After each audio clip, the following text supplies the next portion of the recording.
channel. Robert Kesakos is your usual suspect. Full-time score is to PSG 2, Arsenal 1. A perfect score prediction for us here on the Football Tribe UG channel for those of you that do follow us ardently. And on the match, PSG will meet Inter Milan in the finals. And allow me to say it here, PSG will win the UEFA Champions League title. Anyways, that's just my gut feeling. Anyway. But allow me test our audience so that we can get that discussion going. Really. It's a disappointing night for Arsenal there at Parc de France as they lost by 2-1 on the reverse fixture of the semi-final, losing out 3-1 on aggregate. Scoreline could have been richer than what it turned out to be had it not been for missed opportunities and squandered chances. So, indeed, it's been a beautiful game of football, really. So, I'm waiting for you guys to join me so that we can get it all started. In the meantime, I want to hear from you what you made of that game. But I mean, what a beautiful game of football did we witness. Vitinha missing a penalty saved by David Raya, of course. Their very clumsy penalty, I must say. And then, of course, Bukayo Saka missing a golden opportunity that could have made it 2-2. And then, including Arsenal going down, 2 goals down, thanks to Achraf Hakimi and that kind of thing. And on PSG march to the finals of the UEFA Champions League that will be in Munich. I'm sure, really, it will be a very, very huge contest. PSG returning to their first final since 2020 when they lost out to Bayern Munich by 1-0, and then Inter Milan returning to their second final in 3 years, having lost out to Manchester City by 1-0 in 2023. So, two sides that have lost it in recent times will be back in the finals of the UEFA Champions League. My gut feeling says PSG will win this year's UEFA Champions League title. That's the case for me. But congratulations, Arsenal. I thought you played a good game, but then that lack of a striker really showed. Again, for me, that's what it felt like. It felt that you lacked a talisman who could have lashed onto some opportunities in a better way. Marco Seminara, hello, welcome back, my friend. Marco joins us here from Italy. That's where he hails from. This is Dave. Dave too says hi. Hi, Dave. How are you doing? Guys, kindly like the broadcast. Kindly subscribe if you're new to the channel. Do me that absolute honor. That absolute favor. And leave me a sub on the channel. And like this broadcast. Marco says PSG is fantastic, without a doubt. Without a doubt, they're incredible. They are incredible. They just gave that game everything. Defensively, defensive solidity. They really gave it their all. Pretty much like what we saw against Inter Milan yesterday, when they needed to defend, when they needed that bit of grit, when Barcelona were, attacking them, and then the goalkeeper Jan Sommer, pulling off the saves that he needed to pull off to keep Inter Milan in the game. Pretty much similar thing that we did witness tonight, as Gianluigi Donnarumma also pulled off numerous saves across the game. So guys, kindly like the broadcast, kindly consider subscribing if you're new here, but much appreciated for those of you that are joining us. That's Marco and Dev, as well as the others that are in the ventilators. We call it Kamori. Those that are behind the scenes that are following events. But thank you so much. What a beautiful game of football did we witness. Over the 90 minutes, of course, Arsenal were the dominant team, but I think PSG came with that expectation that Arsenal will dominate possession. They will dominate.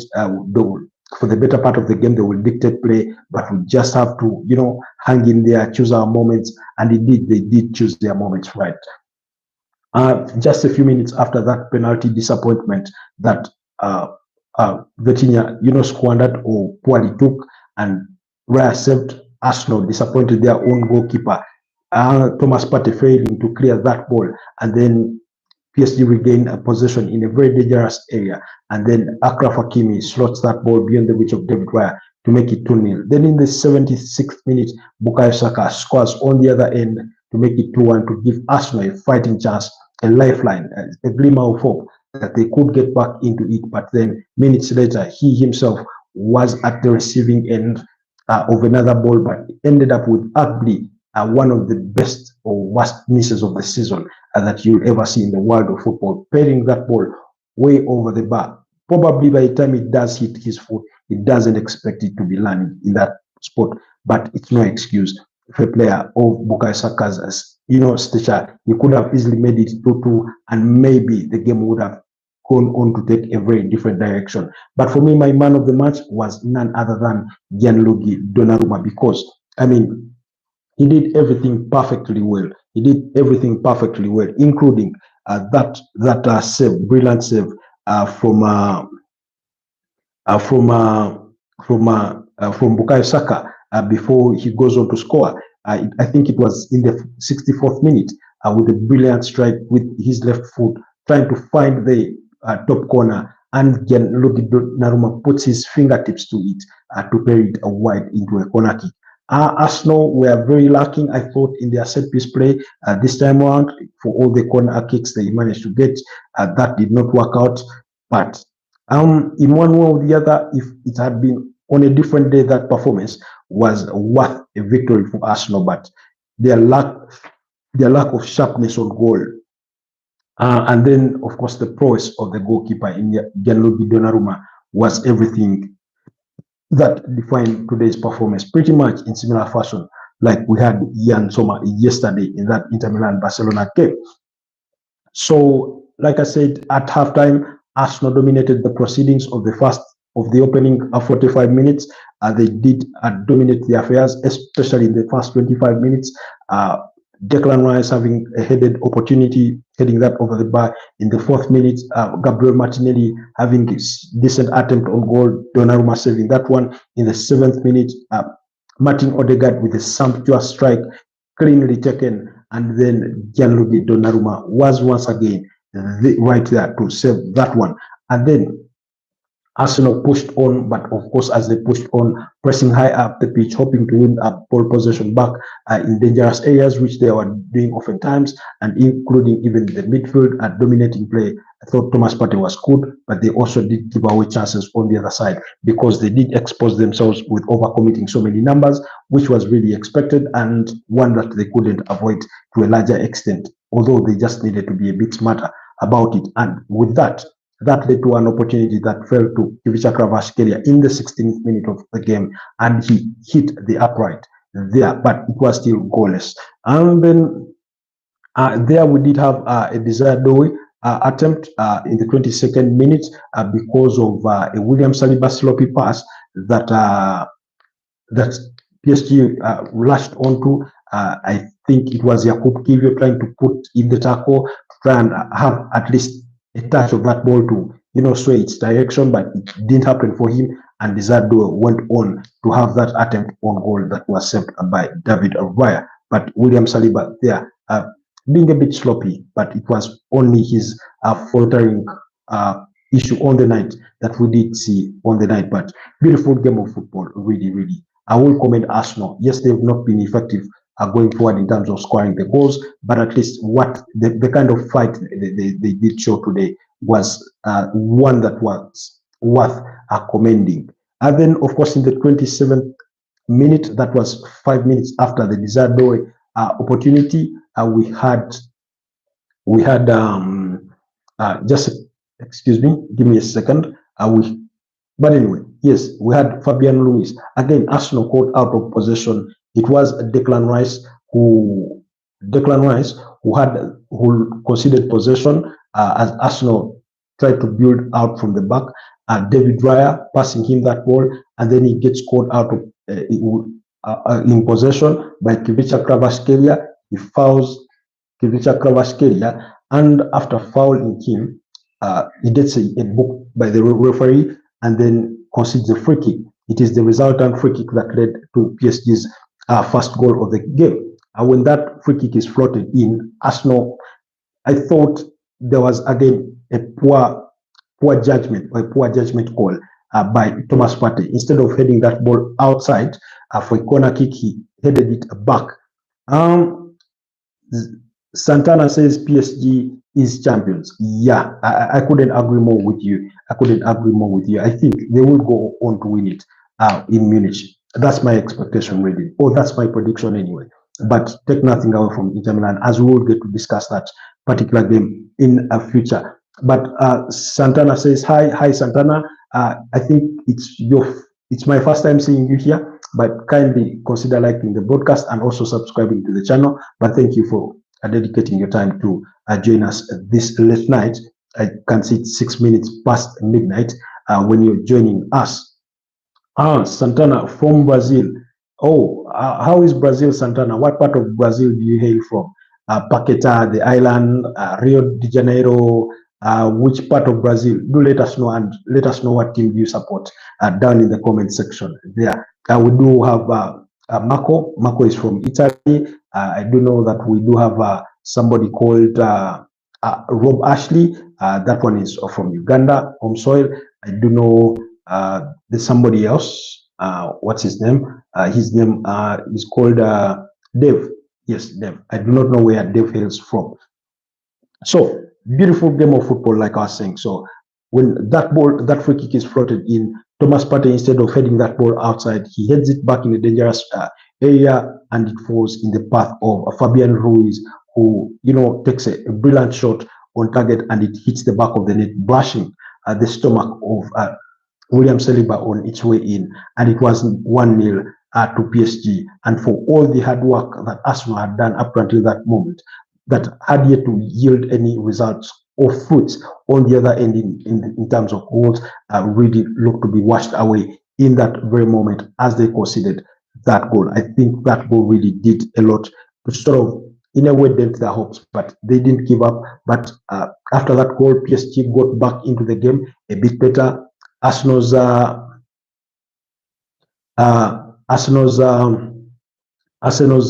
possession sort of got to be reduced, but I think for all the moments of the game in which PSG dominated play, you felt that PSG were defensively solid, and for where they lacked that defensive cohesiveness, their goalkeeper in Gianluigi Donnarumma was there to save them. So a brilliant game of football. So for me, I thought for Arsenal to concede that goal, it was Thomas Partey's poor judgment in heading that ball back direct into play. And maybe he had hoped heading it back would, push it further away than in the area in which it fell.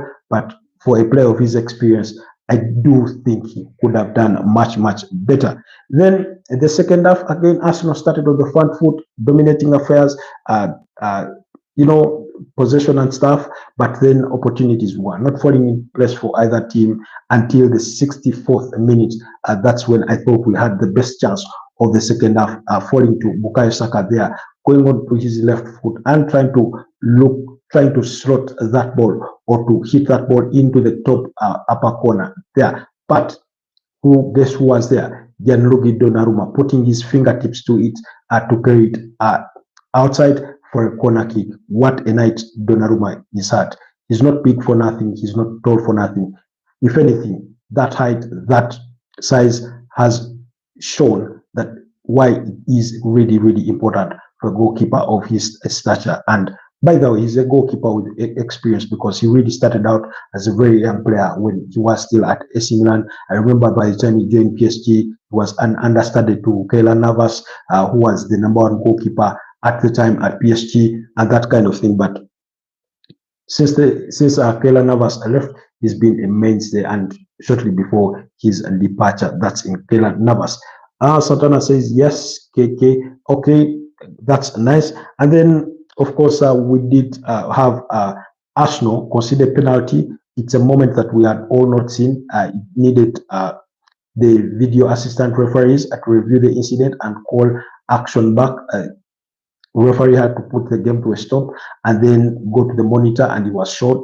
It was a handball by Miles Lewis Kelly, who I thought didn't have a good day in office. I thought in one or two occasions he was complacent. He was overconfident that with his ball protection abilities, and he conceded possession. And in one or two of the other occasions, caught a bit out of position. So and that kind of thing. So overall, for me, he didn't have a very good day in office. Pretty much, or in comparison to the kind of day that he had, at least in against Real Madrid. But that was it. So Arsenal conceded a penalty. The referee gives it. Of course, it was a harsh penalty, in my opinion, because usually when you're trying to put a block onto the ball and you turn your back towards the opponent and face your own goal, usually the direction that your arms may take, not for as long as they're not widely spread, and you get the feeling that it becomes a harsh decision. So for me, it was a bit harsh, although I cannot sort of judge the referee to say he shouldn't have given it, because I mean it does clearly hit his hand, and his hand is out of what is described as the natural position, which is off his body, right in space. So it gets to be given as a handball, and Arsenal considered penalty, which Vitinha stepped up to take. David Villa spoke to his goalkeeping coach, that is Inaki, or Inak.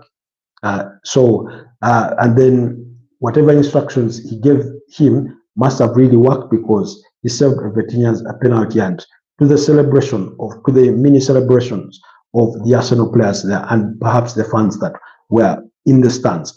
Unfortunately for him, just a few minutes later, because that penalty was around the 70th minute there, and then in the 72nd minute, Achraf Hakimi again scoring. But guess what?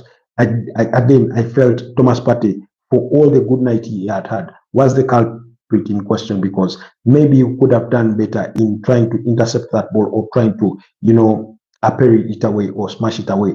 Of course, his standing posture couldn't allow him to sort of have the kind of power that you would have wanted for a defender or a central midfielder to parry that ball away. But again, it was, for me, I thought it was a poor judgment in the way he dealt with that situation. Ended up conceding or turning over possession to PSG, who get it to Achraf Hakimi, and then Achraf Hakimi, of course, made no mistake. He went on to strike that ball swiftly beyond the reach of David Raya, and the game was 2-0. So you can imagine how David Raya must have felt let down in that moment. You just served the penalty, and then your team conceding possession right in front of the 18-yard box, and then Achraf Hakimi goes on to score.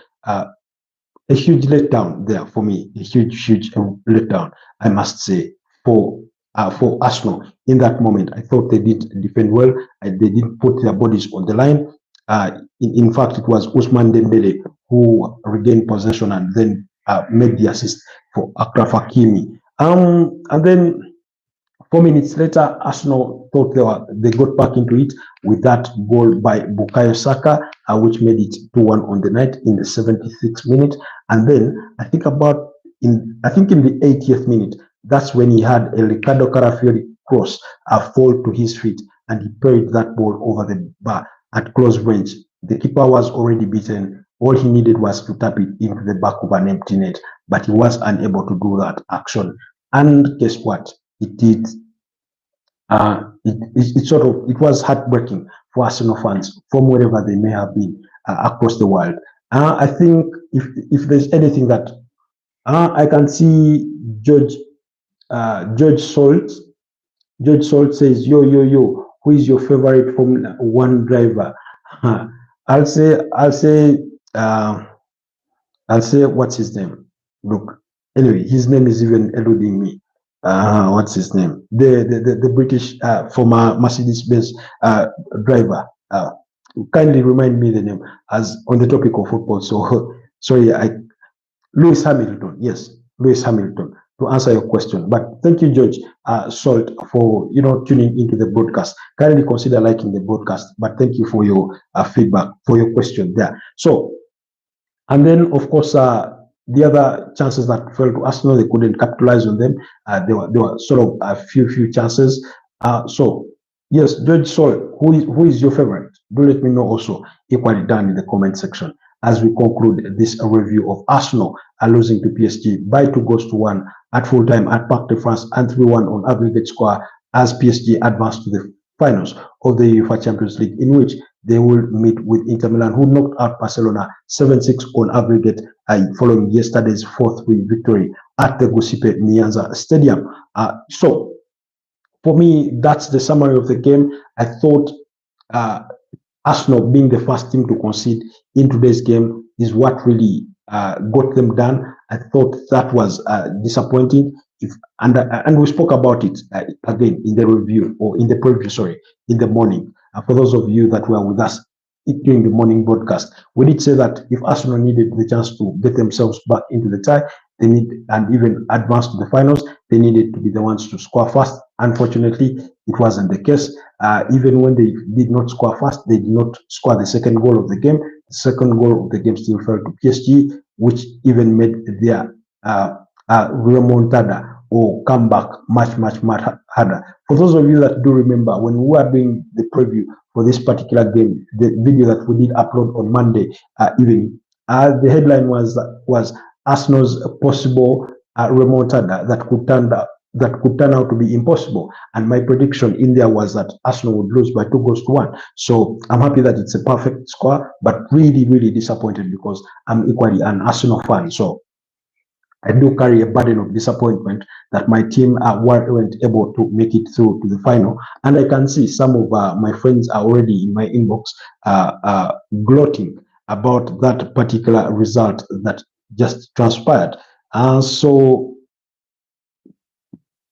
I mean, that's to be expected. But let's get reading into some of the feedback that is on social media in regards to today's game, because I thought it was a very beautiful game of football, really worthy of a semi-final tie, possibly even worthy of a Champions League final tie. So it will be PSG that will meet Inter Milan in the finals of the UEFA Champions League. I can see PSG is trending. Thank you, PSG is trending. Better believe that is from Arsenal's rival fans, Chelsea, Man United, Spurs, name it all. That's the expectation. Then PSG, Inter are equally trending. And remember, I'll give you, when the time comes, I'll give you the reasons as to why I think PSG will go on to win it. Luis Enrique this season has already won the French Super Cup versus Monaco, won the Ligue 1 title, is into the finals of a Champions League, in which he will play Inter Milan, and then he will have his team play in the finals of the Coupe de France final against Reims. So he could as well go on to win for titles there this season. But what an incredible semi-finals, two-leg semi-finals that we've had. The game between Barcelona and Inter Milan was a goals galore. This one between PSG and Arsenal has not been a goals galore, but it has been a very entertaining game. Slightly different from what we saw in the first leg, but I mean, it was equally entertaining, I thought, in my perspective. For those of you that disagree, do let me know down in the comment section as I get to look for that feedback from some of the fans here. Let me see. Merino is trending. Mikel Merino is one of those trending. I would want to know why. Let's see if we can get some feedback. Those were his earlier comments. We're looking to see what people are saying in the aftermath of that result. Okay. Frances Frey, Merino, discussing. That's not worth our time. That's not what. Mikel Merino had the most losses with 13 in the match. So, I mean, like I said, he didn't have the best of games. He didn't have the best of games, really. His hold-up play wasn't too bad, but you thought that even when he sort of drifted back into the midfield, his quality was lacking. But you can't really blame him for a player that is being played out of position. We all know he's a midfielder who has been sent to play as a false nine, and on a larger part, he's done really, really well. Only that things didn't fall into place for him tonight. So I can see here somebody's telling me, this is David said, they couldn't Martinelli, Partey, Saka beat us. That is an Arsenal fan saying that Martinelli, Partey, Saka beat us. Then, so really, really interesting from what really transpired. But then among those trending is Fabian Ruiz.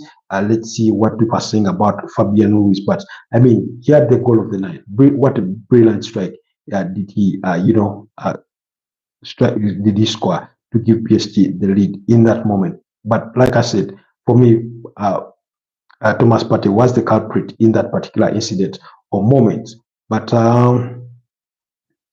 Luis Enrique is lucky because Kylian Mbappe would have absolutely destroyed Vitinha, Dembele, Dizardo, Kvicha Kvaratskhelia, Nuno Mendes, João Neves, Fabian Ruiz, Marquinhos, Donnarumma. Saka is just a kid. That's a comment from some of the fans. Fabian Ruiz, what a revenge to all those French journalists and PSG supporters who always criticized him. Slow midfielder, not athletic enough. French football knowledge is, as we all know now. As I said, when he was at Napoli, he is so impressive in his passing volume. That's a comment on Fabian Ruiz, who doesn't always get his flowers from the French media in regards to his stay in that starting 11 for PSG. Then Fabian Ruiz, this one says, this is called Muhammad HN. He says, Fabian Ruiz, I've never asked you to do me a favor because I can always count on you to deliver. Whether it was for Napoli or Betis, Spain or PSG, you never let me down. Hermano, what you did today, I'll never forget. My hero, my mate. That's Muhammad HN reacting on X. So, I can see we can continue for maybe 3 more minutes before we wrap it up, but that's part of the reaction. Of course, most Arsenal fans, to say the least, are really, really disappointed. And this one says, it's always the hope that kills you. I mean, that was pretty much expected. Yes, I do have a comment from now_Arsenal. Now_Arsenal says, full-time PSG 2-1. PSG 2-1 to Arsenal. I can't say anything bad. This team is top. This manager is top. We should have scored more. They just didn't come. Last summer killed us. However, Edu is gone. Andre Bata is here now, and this summer will be a different story. Let's win the fucking lot. It hurts tonight. There is no denying that. I feel the pain, but I'm proud of this club on to next season. That's a comment from an Arsenal fan out there saying that really there's not much to critique about his team. He feels proud of the team given what performance they've rendered tonight, as well as what the manager managed to assemble. Although for me, I did feel that once again, Mikel Arteta could have made some changes much earlier. For example, I thought he could have withdrawn Martin Odegaard from that game, and not because he was having the worst of days in an Arsenal shot, but the energy levels had dropped and he needed that extra push. So I thought maybe it was time to bring in a Zinchenko or an Ethan Nwaneri, but he did not do that. Then this one responded to him by saying he's called Speedy. Speedy says, I can't say anything bad, quoting the earlier tweet. That's the exact reason we are where we are. Having that kind of mindset, we will be in the exact same position we are next season. Get a clue and read the room. I am completely gutted. This one cuts deep. This is from Vince, an Arsenal fan on X saying, I'm completely gutted. This one cuts deep and will take time. To get over. It's another season and another opportunity lost. We believed in this team. We fought hard, but in the end, it simply was not good enough. We failed to capitalize at home in the first leg. And okay, We failed to capitalize in the first leg at home in the first leg and were made to pay for it. PSG were ruthless and deserved to go through. There are no excuses. The players gave everything on the pitch, but it still feels like a punch to the chest. We often talk about progress, but the truth is we are still falling short when it matters most. There are no medals, no trophies, only more questions. It is difficult to accept. Lens Smith says, hi, I'm back. Good to have you, Lens Smith. I kindly like the broadcast, but welcome back to the channel, and thank you for returning. I'm still reading a comment from Vince, an Arsenal fan here on X, who goes on to say that we often talk about progress, but truth is we are still falling short when it matters the most. There are no medals, no trophies, only more questions. It is difficult to accept. I'm proud of the effort, but I'm also angry and tired of coming close with nothing to show for it. Another trophyless season. It hurts deeply. Hashtag Arsenal. That was his comment. And then let's see. This is called Ricardo's Karamari. Is an Arsenal fan. It goes on to say, 2 windows knowing we were short up front, and 2 windows it wasn't sorted. Massive failure by the club. I do not have much faith for the summer, as I'm just too used to them not fixing the obvious problems. I think he's speaking to the striking situation that we did speak about as a problem at Arsenal. We spoke about that prior to the start of the season. We spoke about it in January. We've spoken about it all season, that even that you need a striker that who, even if they are not going to score for you 30 goals in the season, they could be the difference in a key game, like maybe today's game, maybe like last week on Tuesday's game, that could be the difference that gets you that one goal, those 2 goals that really make your tie a bit easier. So that's some of the reaction there from the Arsenal fans. Of course, the most of it is a banter. And this one is also now Arsenal. Says Partey made a few mistakes, so did Lewis Kelly. Hakimo locked down Martinelli, and Saka missed a sitter. But I'm seeing Martin Odegaard scapegoated. There is no need to single anyone out. Be proud of the boys. They left it all out there tonight. Every single player. This will not be Arsenal's best chance of winning this competition. Quarterfinal last year, semi-final this year. Manchester City and Chelsea were on the same trajectory in the past. Tonight hurts, but we will get there. I think anybody that scapegoats Martin Odegaard, maybe when they single out 1 or 2 occasions in which we could have taken a shot and still didn't take it, but I thought his game was better than what he performed at last week on Tuesday. It was better than the performance he gave to the Arsenal fans over the weekend in their 2-1 loss to Bournemouth. So I thought it was a better performance. But like he said, Partey made a few mistakes. For me, the 2 goals were a result of Partey's, lapse in judgment or poor judgment. They are all lack of judgment in whichever you can look at it. And he goes on to mention Lewis Kelly. So we do share similar thoughts that the 2 could have done better in certain moments. But like I said, I did say it.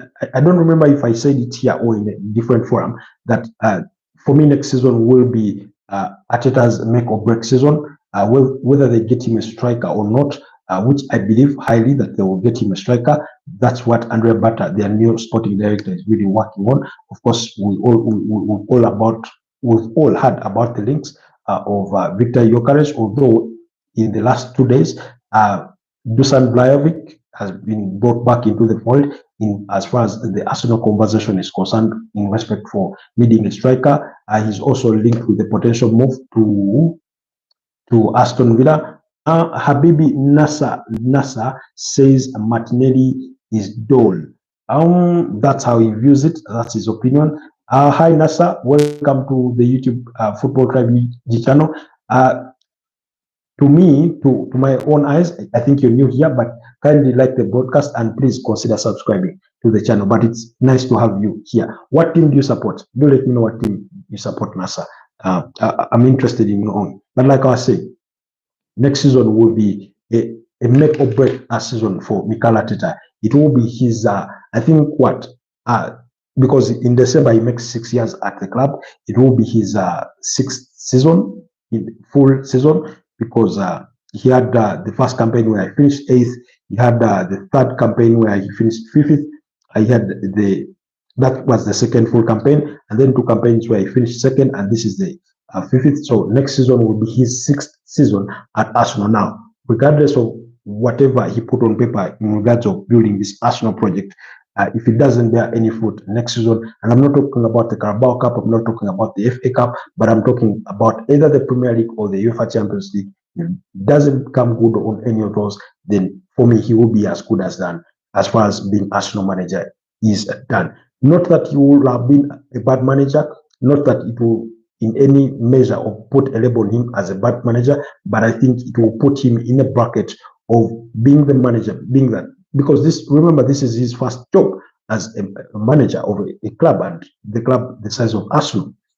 It goes without saying, and it will simply mean that the lack of experience or the inexperience in guiding the team to such a triumph is what he lacks, and maybe Arsenal would need maybe to go out there and look for a manager that can sort of take them over the edge and win them pieces of silverware. Who would that be? When you look around the managerial market, I mean, it's not to say that the basket is empty, but it's also not really full, that there are so many options. Because when you go to look for Massimo Allegri, I do not think his style of play is what Arsenal would love, but you never know. Diego Simeone, again, not the kind of style of football that Arsenal maybe would want to play, but he would be one to ponder about. Of course, he has failed to win the UEFA Champions League for all the years he's been at Atletico Madrid, but at least he's won 2 league titles, and then a couple of, and he won, I think, the 2017-2018 UEFA Europa League there. So there's that. Then, of course, the other that they would think about is Luis Enrique himself, who is currently at PSG. Whether they would be able to pull him out of Paris Saint-Germain, that remains to be seen. Then Hansi Flick, of course, is at Barcelona. I do not think he would leave Barcelona to come and join Arsenal if things turned out that way, unless Barcelona would have made the decision to, show him the exit. And then a manager like Carlo Ancelotti, for me, Carlo Ancelotti struggles to win the league title, although he did it in his first season at Chelsea. That's in 2009-2010. My brother, this is Alvarin FC. Thank you for joining us. I can see you're new here. Kindly consider subscribing to the channel and also like the broadcast. My friend, my comment, Mr. Okoyo Amlen is back with us. Yesterday he ran away from us after just giving us a comment. Bro, next season it's Man City with Lodri back. Omar Mamush on strike line. Aston Villa is also one to watch. I mean, I do not disagree with you, but I mean, if, like I said, for a team to go and win the Premier League, next season we may kind of say the kind of season that we had for 2018-2019 when Liverpool pushed Man City down to the wire, to the final day. Remember, I think Liverpool beat, I think, West Ham in their final game, while Man City had to come from 2 goals down to beat up against Aston Villa by 3 goals to 2. Ilkay Gundogan scoring a brace in that particular game. I do not remember who scored the other goal for Man City, but they ended up winning the title with just 1 point. Liverpool finishing at 97 points, Man City winning it with 98 points. So I do not disagree that Manchester City may rise back to the occasion or to the competitive table and be a different team and probably look to compete with any team whatsoever that may look to challenge for the Premier League title. But I think it would need to be that kind of season that Arsenal would need, or a near perfect season for maybe like what Man City again did in the 2017-2018 season when they went on to finish with 100 points. So maybe that's what it will require. for anybody that wants to win the Premier League next season. But like I said, if Mikel Arteta doesn't win major silverware, and that's either the Premier League or the UEFA Champions League next season, I get the feeling that one, Arsenal fans will be done with him. Two, his bosses, he will have no excuse for his bosses. But a miracle that could happen. I mean, things happen in the course of the season. You never know. But that's the feeling that I do have. Habibi Nasser says Arteta must out or he must go. He's one of those that do think that Arteta is not the manager that will cut it at Arsenal. So, and the reason as to why I insist on next season is that's the season when he gets for the second time, maybe in his managerial career, goes out to sign an outright striker. Maybe that's my expectation. And then, of course, we all know the speculation about bringing in Martin Zubimendi, then a striker, then a winger to support Bukayo Saka, or even a right winger, and that kind of thing. But let's wait and see. But that's my feeling. Why Odegaard 100 times touched his hair during the game? I mean, that's also a sign of frustration. Sometimes he's as frustrated as we are, the fans, when things do not happen for him the way we want them to happen. So, but again, for me, I thought he had a better game than one he had last week or over the last two games against Bournemouth and against even Crystal Palace, even against PSG in the first leg. So today's game was better. He had that 7th minute attempt on goal that Gianluigi Donnarumma saved, although for the other two sort of opportunities that fell to him, he failed to, take the shot quickly, and he ended up not taking the shot. I can see Space Explorers says hi. Hi, Space Explorers. Thank you for joining the broadcast. I think you're new here to us. Kindly consider subscribing to the channel, but also like the broadcast. But you're all much appreciated. Those of you that have joined us tonight to discuss that game between PSG and Arsenal, which PSG went on to win by 2-1 and 3-1 on aggregate score, and on the match through the finals that will be played in Munich there. Of course, like I mentioned, Inter Milan playing their second final, will be playing their second final in a space of 3 years. The first coming in 2023 when they went on to lose to Man City by 0-0. That goal scored by Rodri, who Mr. Okoyo has just mentioned will be returning. Space Explorers, thank you for subscribing. Much appreciated. And then PSG, remember, were in the finals of 2020. That time when most football fans were saying, oh, Thiago Silva just left the club. Now they've reached the finals of the UEFA Champions League. They're going to win it without him. Well, they lost to Bayern Munich by 0-0. That goal scored by Kingsley Coman in the 59th minute of the game. That turned out to be the match winner, as at that time they were under the charges of Hansi Flick, who had replaced his former boss in Niko Kovac. We all know Niko Kovac is now currently at Borussia Dortmund. So it will be their second final in a space of 3 years. However, I get the feeling that PSG will win that. And partly, here's why.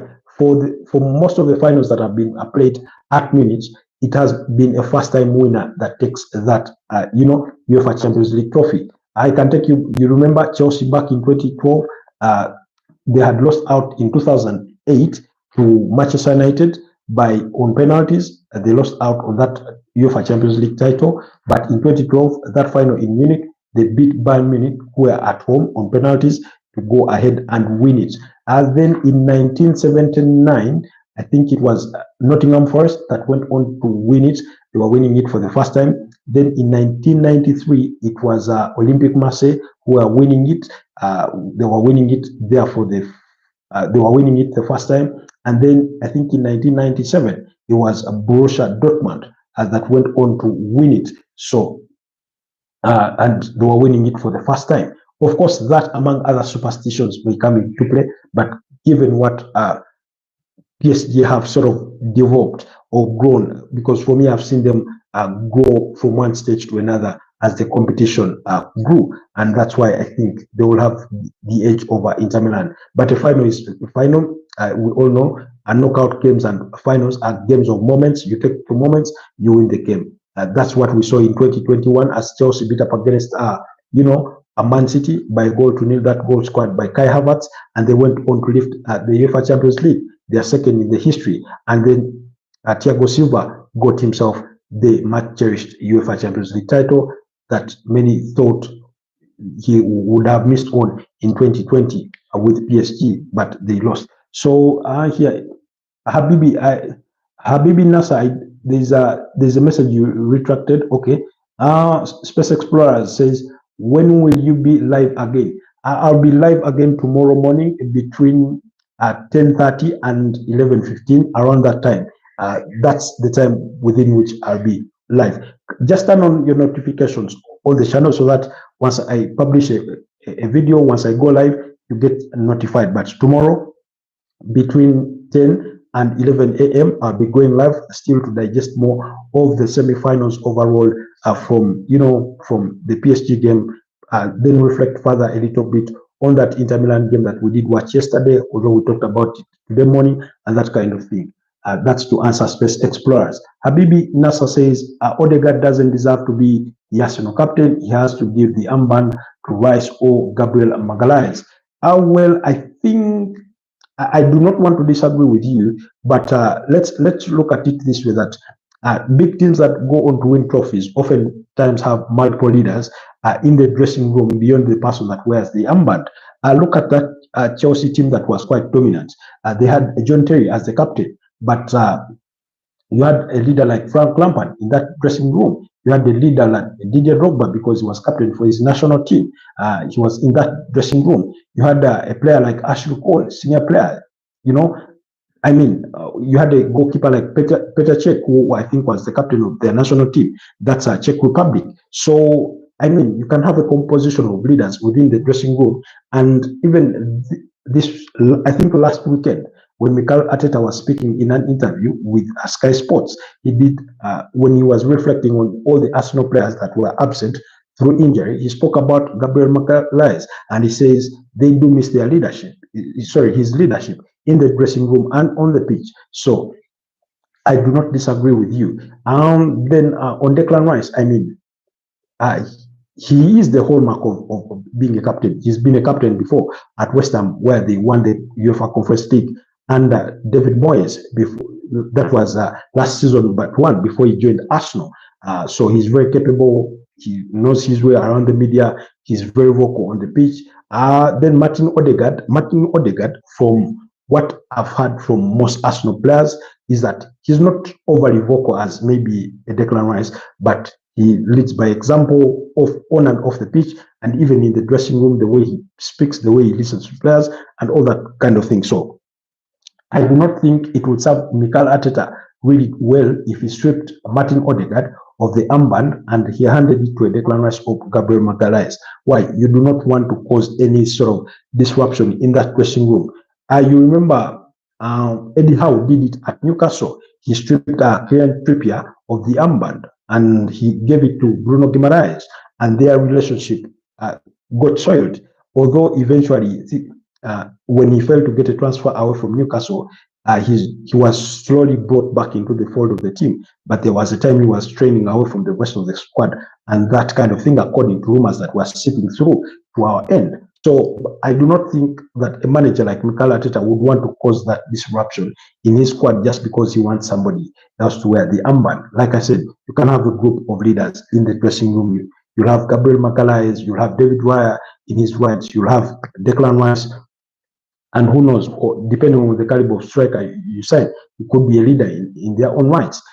So let's wait to see. You go on to say, Habibi Nasser, that Odegaard is sleepy, no morale like Gabriel or Rice. Now, I think you and I can agree on one thing, that the Martin Odegaard that we watched this season is far off pace from the one that we watched in the previous two campaigns, where he's arguably been Arsenal's best player of the season, and of course together with the likes of Bukayo Saka. And then you look back to, I think, last season, but one with Gabriel Martinelli went on to score 15 goals in that season, and that was the 2022-2023 season. So I think this season, when he got that ankle injury that kept him out of action for about 2 months plus, he's not really been the same player.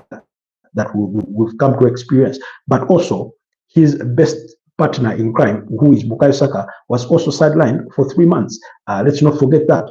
His other partner in crime, with whom they formed that triangle up the right flank in Ben White, was out of action for I don't know what, 5 months when he had that knee surgery, or more than 5 months. So really, a lot of pieces have not fallen in place for him, but we can all agree that ever since he returned from his injury, he's not really been the same player that we all enjoy to watch, that we've all tried to compare to the likes of Bruno Fernandes, Kevin De Bruyne, and things of that nature, and even with to maybe Mesut Ozil for those of the Arsenal fans. So I hope my microphone is still on, guys. That's why I'm trying to take on it.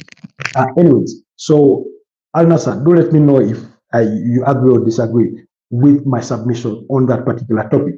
I can see Space Explorer says, what team do you support? Like I said, I do support Arsenal. Arsenal is the team I support, but I love football in general. That's why I get to that's why I speak about it. That's why I get to enjoy it. I mean, for me, football is part of life, really. But I do support Arsenal. I do pay allegiance to the whites of Real Madrid. But if it's Real Madrid versus Arsenal, it's Arsenal all the way, really. That's the way I do support my football. But I love football in general. I would sit here comfortably and speak about Manchester United. I'll sit here and congratulate the Liverpool fan upon clinching the Premier League title. I'll sit here and speak comfortably about Barcelona or an Inter Milan or a Bayern Munich, if that's the topic of the day, and that kind of thing. So I do not have quarrels with anyone. So I just love football in general. Guys, any other question? Yes, in respect, again, since we are discussing Arsenal following that result, and in respect with what they may or may not do next season, let me brief you on some of the players that have been linked with a potential move to Arsenal. Of course, it's a whole host of players, but Arsenal, for some reason, are interested in 3 defenders. One is called Mosquera. He's at Sevilla. That one has come into the news over the last 24 hours. Mosquera, it's reported that his agent will be in Sevilla to discuss his future, to discuss the interest that his player may have from other clubs. Then Arsenal are also interested in signing AFC Bournemouth's Dinhausen, the Spanish young defender who is only 20 years of age, who has a £50 million release clause in his contract. Then Arsenal are also interested in signing Jorel Hato from Ajax. He's a left-footed centre-back, but also plays as a left-back. And now for Jorel Hato, that one is a player that they've monitored for quite some time. I think for the last 2 or 3 years or thereabout, they've really been monitoring him. They even spoke about him before they signed, immediately after they signed Julian Timber, they were speaking about him. So remember, before Arsenal signed Julian Timber, they had wanted to sign Lisandro Martinez from Ajax, but he ended up at Manchester United. So there's that to ponder about. But in some of the transfers that Arsenal do want to make this at the end of the summer, a defender is really highly in the conversation. Of course, for me, it wouldn't be a priority. Do you just talk Arsenal, or do you talk about other teams too? I do talk about other teams too. For those, if you have the time, do go check out on the channel and look through some of our videos. I'll talk about Liverpool. I'll talk about Manchester United. In fact, tomorrow Manchester United are in action in the UEFA Europa League return leg for the semi-finals against Athletic Bilbao. We discussed that game before it kicked off not at halftime, but also at full time. We discussed when they went through against Lyon. We discussed Liverpool. We discussed Manchester City. When you go on the channel, on the uploaded videos, you'll find about, I think we talked about the 8 players that will be leaving Manchester City at the end of the season. So I talk about a lot of teams, but predominantly in the Premier League, that's usually where I concentrate.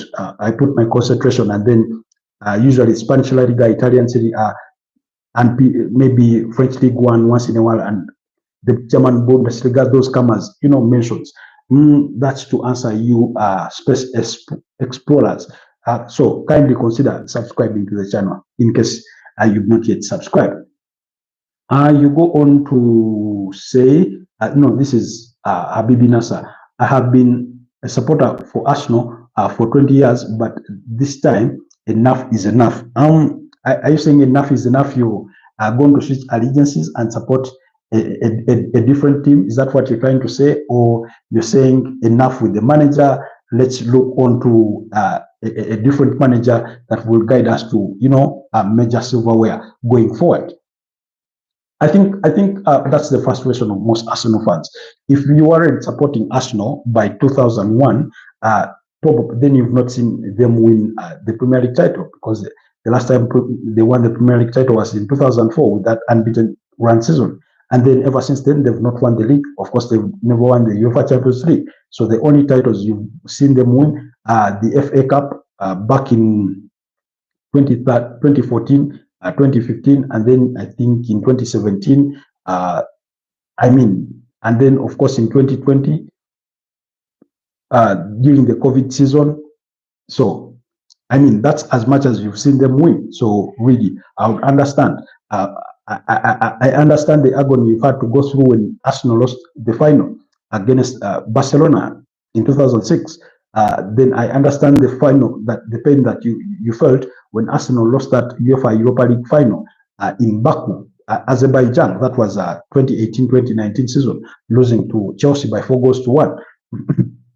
Pedro among the goal scorers in that particular fixture. So I do understand your frustration, Habibi Nasser. So, but like I was saying, tomorrow we'll be speaking Europa League semi-finals. We'll get to talk about Manchester United. We'll get to talk a bit about Tottenham Hotspurs, and maybe, of course, there will be a mention of Chelsea in there because they are also into the return leg of the UEFA Conference League semi-finals against Jagaden. Yeah, they won the first fixture by 4-1. So, of course, Chelsea want to win the UEFA Conference League and add it to, and be the first team to win all three UEFA competitions, because they've won the Champions League, that's twice, 2012 and 2021. They won the Europa League in 2013 under an interim Rafael Benitez Maodes. Then they also won it in 2019 when they beat Arsenal in that final. So they are looking to win the UEFA Conference League. Then, because one of the other teams in England who have won the UEFA Champions League and the UEFA Europa League is Manchester United, because Manchester United won a cup double in 2017 under Jose Mourinho. So they beat up against Ajax in the finals of the UEFA Europa League, goal scored by Paul Pogba and Henrik Mkhitaryan in that game. So Manchester United and Chelsea are the only teams in England who have won the UEFA Champions League and the UEFA Europa League. So Chelsea wants to add on the UEFA Conference League. So we may get to mention that. Habibi Nasser says, I see FA Cup. So yeah, that's all there's been in the last 22 years, to be honest. And this season, last season but one, and the season before that, they've all been trophyless seasons really for Arsenal. It is painful really for Arsenal fans. We do get pain by the mere lack of silverware. And that's what I keep saying, that for all the troubles that Manchester United have had ever since Sir Alex Ferguson departed, every now and then they pick up on a piece of silverware, which oftentimes plasters or sort of covers up their underlying problems. And those have been really exposed this season, and we go to see them. But you look back at 2016, they won the FA Cup under Luis van Gaal, then they sacked him, then they won the Cup double with Mourinho in 2017, like I mentioned. Then they came and won the Carabao Cup in 2022, in 2023 under Eric Ten Hag.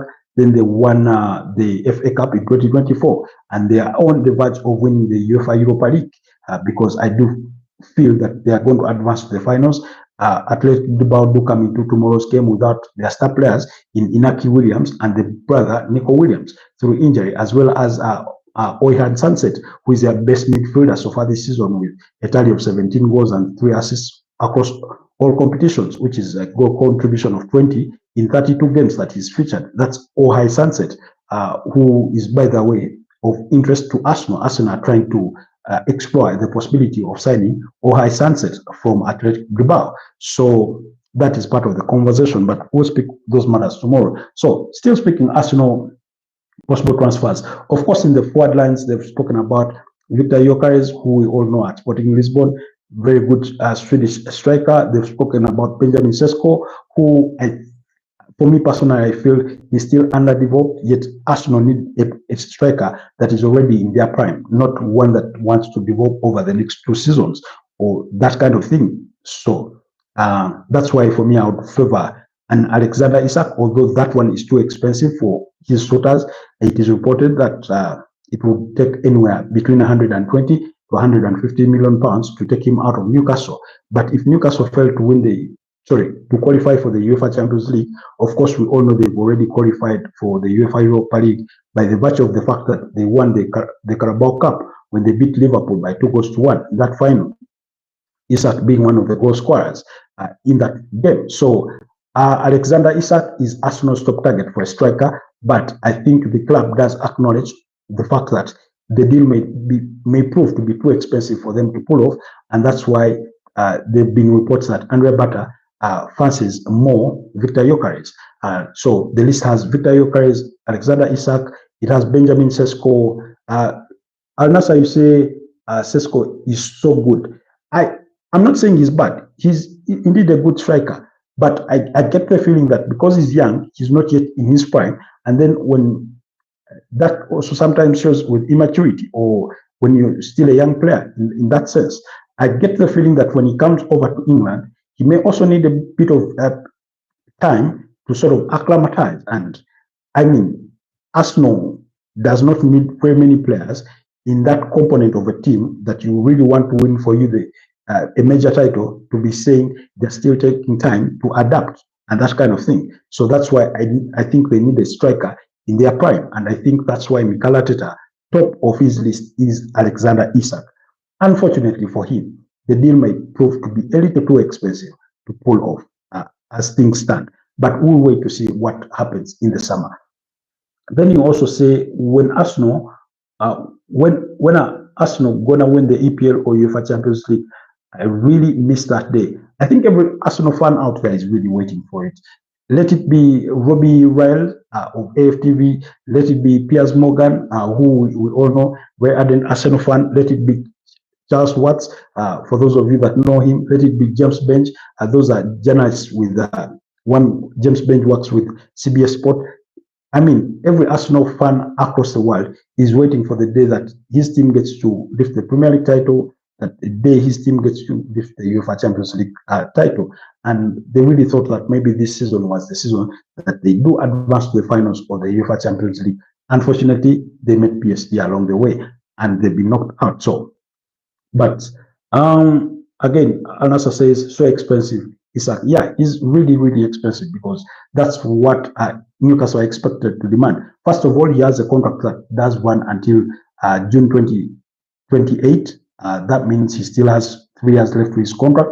2, they are also trying to offer him a new contract with improved wages. So if they do qualify for the UEFA Champions League, I think their persuasion of him to stay at the club becomes much easier. And then, of course, they look to adding more players to the club too, because I think he's the crown jewel of that Newcastle project under Ed Howe, of course, alongside the likes of Nick Pope, Steven Botman, Fabian Schär, Dan Burn in defense, and then when you come in the midfield, Bruno Guimaraes, Sandro Tonali, and that kind of thing. Then Anthony Gordon out front, who last time was linked with a potential move to either Liverpool or Arsenal, but of course he ended up staying. So then for Arsenal, like I said, Alexander Isak, Benjamin Sesko, Victor Gyökeres, as well as Jonathan David has been mentioned in that conversation. He's currently at Lille, but his contract has run out at the end of the season. Last I checked, he had scored 16 league goals so far, although that conversation linking him to Arsenal has gone quiet. He was also previously linked with the potential move to Manchester United. Then there's another striker, yes, Dusan Vlahovic, who I talked about earlier. Of course, we all know that Arsenal wanted to sign him when he was still at Fiorentina, but he chose to join Juventus, where things have really gone cold for him, especially this season. And ever since last season, actually, things started to go a bit cold for him when Massimo Allegri got sacked, and then they brought in Thiago Motta, who was eventually sacked, and they have a different manager. So things have gone a bit cold for him at Juventus.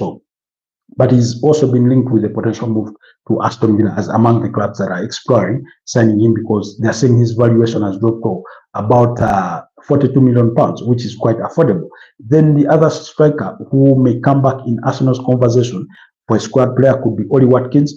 We all remember that during that January transfer window, Aston Villa offered Oli Watkins to Arsenal, but Arsenal had a different valuation as opposed to what Aston Villa had. Aston Villa wanted £60 million to let the player move, but Arsenal valued the player at £40 million. So they couldn't agree. We all know Oli Watkins is an Arsenal fan, so he would want to play for Arsenal as his dream club. So there's that conversation, but we'll wait to see what the summer does have to offer for, in regards to those transfers. Then still speaking, Arsenal, among the wingers they are monitoring, or that who have been linked with the potential move to Arsenal, one is Nico Williams, who they say is Mikel Arteta's top target.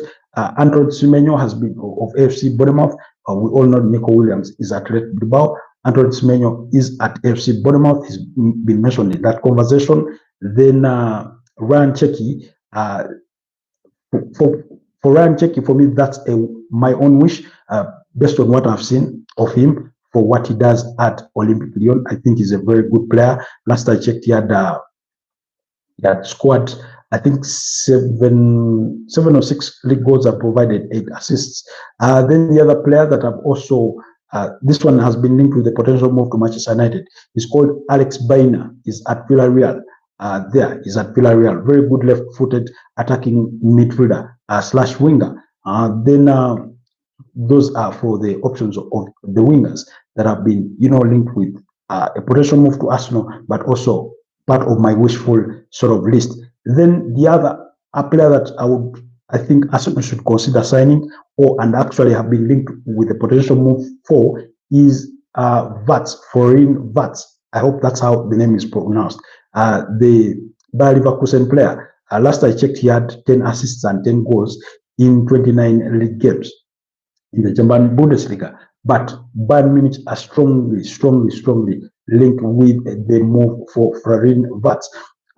However, reports are saying that Bayern Munich may need to sell a player before they sign Florin Wirtz. But we all know, once Bayern Munich do come in for a player that's already playing in German, that's a German international, and your foreign club, really, oftentimes, your chances of getting him over Bayern Munich are at a ratio of 70-30. That's in favor of Bayern Munich. So that's the expectation. Then Arsenal are also interested in getting a second goalkeeper, and they do want to sign Joan Garcia from Espanyol. Now, Joan Garcia is expected to cost Arsenal about £25 million, which is what Espanyol were asking for last summer, but Arsenal refused to pay that, and that's how they ended up with Neto as a loan player from AFC Bournemouth once they let go of Aaron Ramsdale. So be sure to look out for that, potential transfer that could come our way. Then Arsenal have also explored the possibility of signing Rodrigo Goes. We all know the 24-year-old Brazilian international currently at Real Madrid. Rodrigo Goes, very, very good player there that Arsenal are exploring to sign. But it is reported that if they are to move for him, then the deal could cost them about €100 million, which is about £85 million. So it's also been mentioned in that conversation.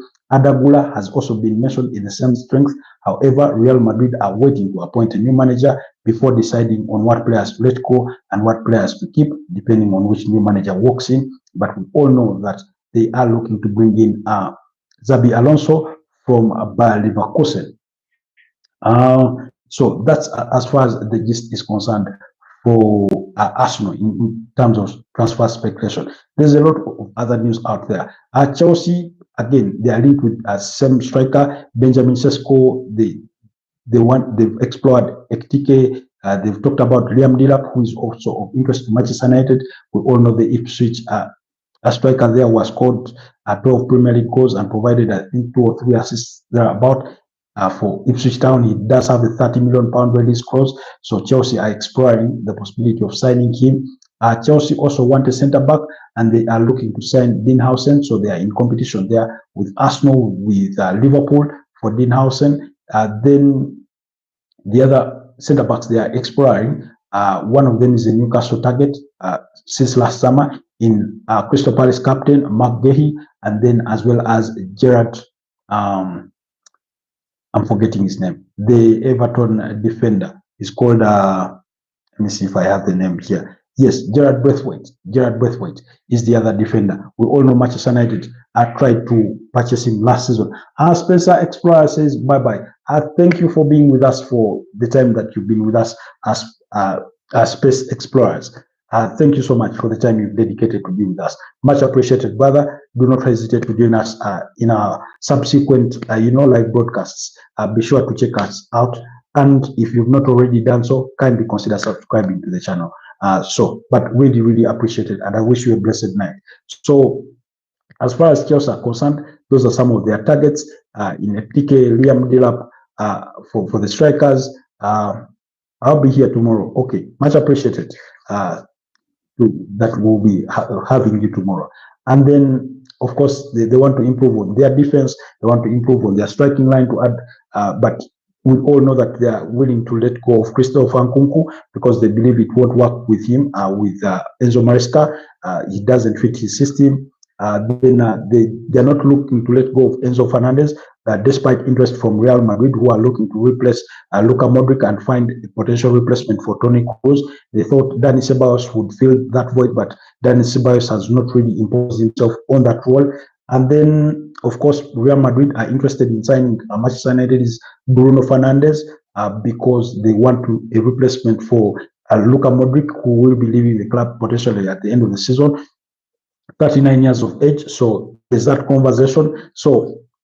But of course, we all know that Bruno Fernandes is equally the crown jewel of Manchester United's project, and I think unless it is a decision beyond Ruben Amorim, they will be looking to keep the Portuguese international at Old Trafford for as long as they can hold on to him. Then Real Madrid are interested in signing Arsenal defender William Saliba. They are willing to come in for him this summer.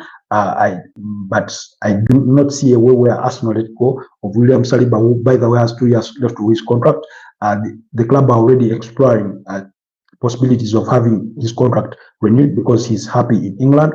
Although it is believed that if he were to leave Arsenal, the only club he would leave Arsenal for is none other than Real Madrid. So there's that conversation down in the chunks, and that's why maybe Arsenal, in their desire to sign a centre back, they are planning for that eventuality, and they would want to nip it in the bud.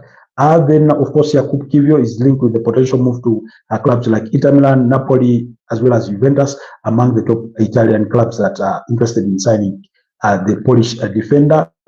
25 years of age, I think he's developed pretty well at Arsenal, although he doesn't get much regular time. I thought today he was actually good in that Arsenal defense, although he didn't have a very good first leg. So there's that conversation as well. So many transfer conversations that are going on. I'll be sure to let you know. But in terms of competing for Alexander Isak, who is equally expensive,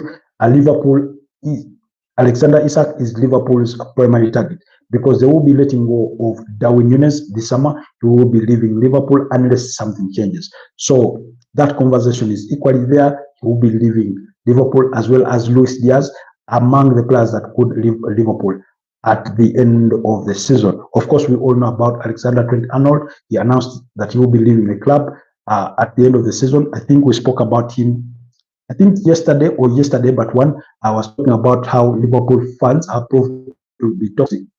For me, it wasn't my expectation. After 20 years at the club, I think they can do more to appreciate Alexander Trent-Arnold for all the service he's rendered them.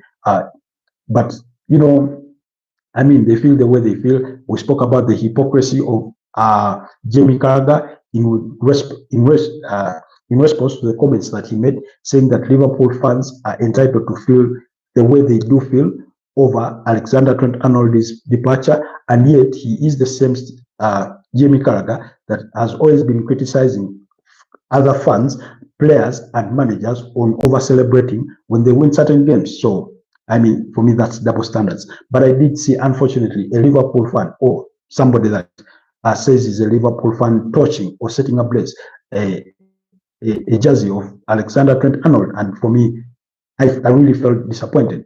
The player that has won you really everything: the UEFA Champions League in 2019, the two Premier League titles in 2020 and in 2025, an FA Cup, 2 Carabao Cups, a FIFA Club World Cup title, and a UEFA Super Cup, as well as a Community Shield. For me, there's really nothing to ask of him. There have been reports that Liverpool offered Alexander Trent-Arnold a contract that was worth £300,000 a week, and yet he still settled for what Real Madrid are offering, of that is believed to be about £150,000 a week. Now, whether that's true or not, I think Alexander Trent-Arnold just has bigger aspirations, and he would want to play to try his efforts elsewhere. So, if nothing changes, and I do not think anything will change, he will be joining Real Madrid, possibly on a 5-year contract as a free agent. So they would want to sign him before they go into the FIFA Club World Cup that will be played in the United States across 11 cities. That competition will have 32 teams, because we all know that Real Madrid have defensive deficiencies following that surgery on Rudiger, following that injury to David Alaba. We all know Dani Carvajal has been out for the longest period of time through after suffering an anterior cruciate ligament injury. Eder Militao has been down through injury, and in fact, over the weekend when they take on Barcelona in the El Clasico, they could have Tchouaméni playing at centre back alongside Fran Garcia, and then Lucas Vazquez at right back, and then you have the midfield of Fede Valverde. Of course, Eduardo Camavinga is equally injured, so it would be Dani Ceballos and Fede Valverde in that double pivot of a midfield. Then you will have Fran Garcia and Raúl Asensio. So it's Raúl Asensio alongside Aurelio Tchouaméni in that centre back role. So, anyways, we may speak the entire night when it comes to matters football. So allow me to wrap it here. It's 1 hour and 17 minutes into the broadcast. Have a blessed night, guys. See you tomorrow, if God does give us the life to be here. Bye-bye, and have a blessed night.